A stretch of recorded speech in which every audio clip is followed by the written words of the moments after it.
Kas būtu tās pāris svarīgākās lietas, izvēlētos elektrisko zobu birsti?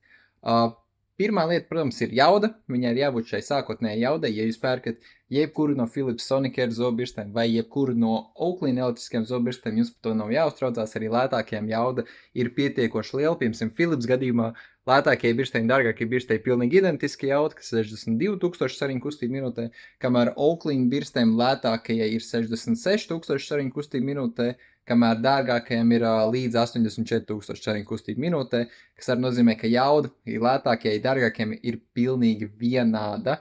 Nākamā lieta, ko es skatītos, kas varbūt man tīri personīgi patīk, ir tas, ka zobbirstē ir šis ekrāns, nav obligāti jābūt skāriņu jūtīgiem ekrānam, bet tajā ekrānā viņš šādi te pēc zobu tīrīšanas iezīmē žokli un sarkanā krāsā parāda, kuras zonas ir iztīrītas, kuras nav iztīrītas un iedod rezultātu no 0 līdz 100%, un vienkārši es esmu pieredzējis, ja man parāda zem 80%, tad tāds, labi, es iztīrīšu žobus vēlreiz, lai dabūtu, pār tam 80%.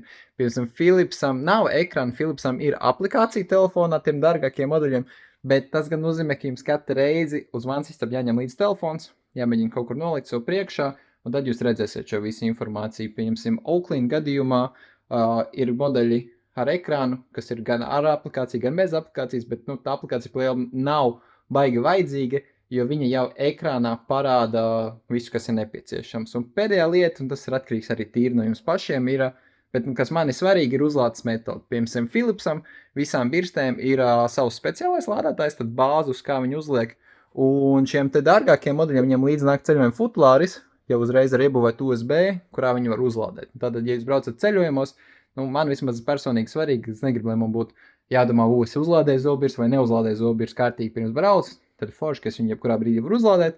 Ja jums ir šīs dārgākie Philips modeļi ar lādētāju futlārī, tad nav problēmu.